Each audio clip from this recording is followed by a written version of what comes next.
Dear viewers, আজকে আমরা বানাচ্ছি ক্লাব স্যান্ডউইচ, মানে একদম সহজ পদ্ধতিতে, খুব সহজে যেভাবে বানানো যায় এবং খেতেও কিন্তু সেই টেস্টি। তো আপনাদেরকে দেখাচ্ছি কিভাবে বানালাম।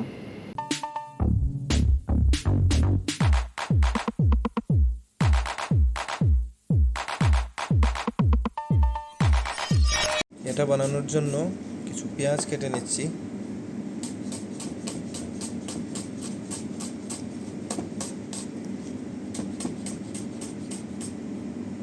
তারপর এখানে আছে হালকা একটু ধনেপাতা,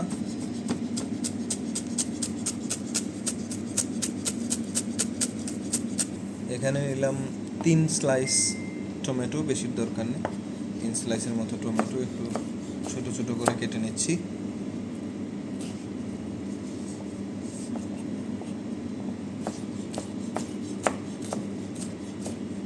ওকে, ডান। এখন এই সবগুলোকেই বাটির মধ্যে নিয়ে নিব। ওকে, পেঁয়াজ, টমেটো, ধনেপাতা, করিন্ডার লিভস, তারপরে এখানে দিয়ে দিব, এখানে দিচ্ছি একটু নুন, ওকে, ব্ল্যাক পেপার হালকা, এবং হালকা একটু হলদি। হয়ে গেছে। ওকে, মিক্স। এখন আমরা 3টা ডিম দিচ্ছি এখানে, ফুল 2টা, 3টা ডিম ঢালার পরে এখানে ভালো করে মিক্স করে নিব।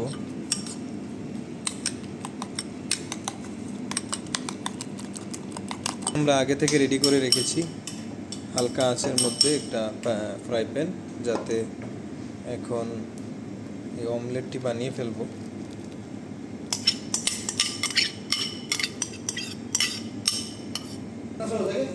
এক সাইডের হয়ে গেছে অমলেটের, এখন এটাকে উল্টাতে হবে। Yes, good. ওকে, আমাদের অমলেট হয়ে গেছে। এখন ক্লাব স্যান্ডউইচ বানানোর পালা। একই প্যানের মধ্যে আমরা এখন যে ক্লাব স্যান্ডউইচ যে ব্রেডগুলো দিয়ে বানাবো সেটাকে একটু ছেঁকে নিচ্ছি। ওকে, উল্টা কর। 2 সাইডটাকে একটু ছেঁকে নেওয়ার পরে তারপরে আমরা স্যান্ডউইচটা বানাবো।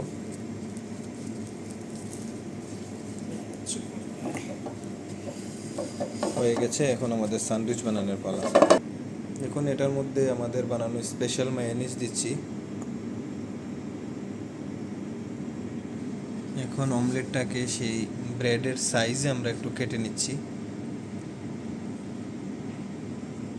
এখন হালকা একটু লেটুস পাতা দিয়ে দিচ্ছি। ওকে, এখানে 1 পিস চেডার স্লাইস চিজ দিয়ে নিচ্ছি, এখানেও 1 পিস দিয়ে নিলাম। এখন অমলেট। ওকে, অমলেট, বাকি যে অংশটুকু আছে সেটাও দিয়ে নিলাম। ওকে, অমলেট দেওয়ার পর আবার এটার উপরে হালকা সস দিয়ে নিচ্ছি। ওকে, এখন একটার উপরে আরেকটি ব্রেড বসিয়ে দিচ্ছি। ব্রেডটাকে রাখার পর একটার উপর একটা, এখন যে অবশিষ্ট ব্রেডটা আছে সেটা দিয়ে কভার করে নিলাম। প্রেস, এই হচ্ছে ক্লাব স্যান্ডউইচ প্রায় রেডি। এখন কেটে নিব। এখন কেটে নিচ্ছি আমরা। ইয়েস, আমরা এটাকে ট্রায়াঙ্গেল স্টাইলের বানাবো, এই কারণে আবার কেটে নিচ্ছি। ওকে, এবং কাটার পর এটার মধ্যে টুথপিক দিয়ে দিলাম। এখন এগুলাকে রাখবো যেভাবে আমরা সার্ভ করি। ওকে, ক্লাব স্যান্ডউইচ রেডি হয়ে গেছে। এখন খেয়ে টেস্ট করার পালা।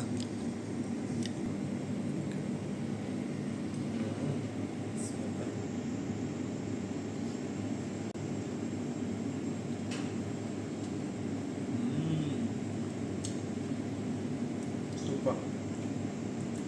I love this.